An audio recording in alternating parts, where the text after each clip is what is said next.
ситуации, которая у нас складывается с энергопотреблением и с, наверное, собираемостью, это ключевые такие показатели, которые отражают общее состояние дел в отрасли электроэнергетики.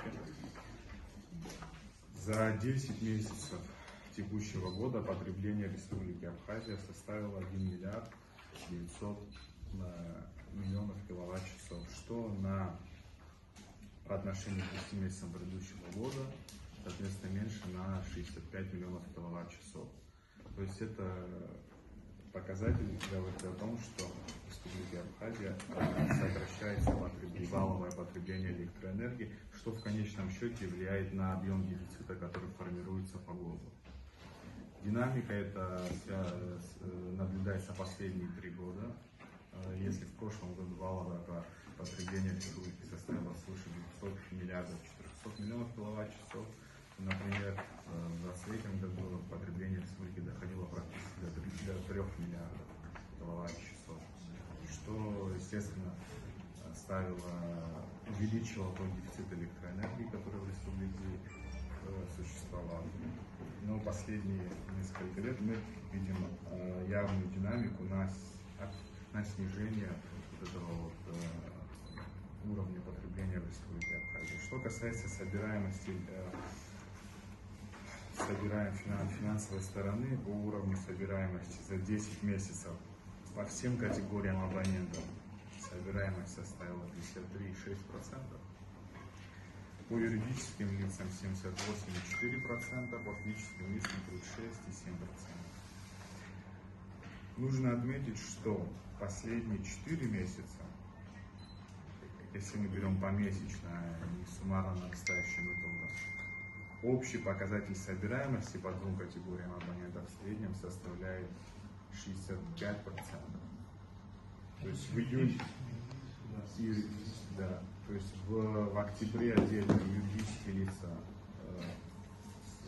заплатили в рамках финансовых вопросов 48%, в сентябре 79%, в августе 47%, в июле 42%. Почему общий, вот такой вот нарастающий итог, он, конечно, сильно отличается от месячных причин.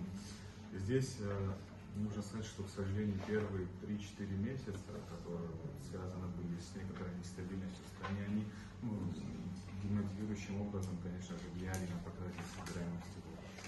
Почему важна вообще собираемость и на что это влияет? Уровень собираемости – это ключевой источник, финансовый источник, который позволяет нашему единому оператору передающих распределительных сетей реализовывать мероприятия по реновации электросетевого комплекса, замены линий, замены трансформаторного, трансляционного хозяйства в городах, деревнях по запросу наших граждан. Именно наличие вот этого финансового источника реально способно обеспечить при наличии, конечно, человеческого ресурса, компетенции, техники, возможность реализовывать какие-либо мероприятия по реновации в отрасли. Также в этом году по поручению президента, как вы знаете, уважаемые депутаты, беспрецедентным стало поручение о том, чтобы начать заблаговременную закупку коммерческого перетока электроэнергии с Российской Федерации для того, чтобы осенне-зимний период, наиболее сложный период для энергосистемы любой страны и нашей республики в том числе, пройти его максимально сбалансированно, максимально без верных отключений, насколько это будет позволять и положение отрасли, и финансовые показатели. Вот эти показатели по собираемости позволили нам за 4 месяца, это август, сентябрь, октябрь, ноябрь, направить собственными средствами РУП Черноморэнерго на закупку коммерческого перетока практически 260 миллионов рублей, если быть точно, 252 миллиона рублей было направлено предприятиям на объем электроэнергии 86,7 миллиона киловатт-часов. Что нам это дало? Это нам дало то, что на 1 ноября текущего года уровень воды в Джилавском водохранилище был выше аналогичного показателя на 56 метров. И как мы с вами наглядно можем наблюдать, если в прошлом году в ноябре месяце в Республике Абхазия вынуждены были введены верные отключения 4-часовые, в текущем месяце их нет. Более того, по той информации, которую мы имеем вместе с нашими коллегами с РУПа, с другими экспертами, таких верных ограничений не планируется в декабре в последующие месяцы. Но здесь я бы хотел подчеркнуть, что, конечно, все это будет в конечном счете зависеть от той ситуации, которая будет складываться, от уровня потребления. Почему зимой возрастает потребление в Республике Абхазия?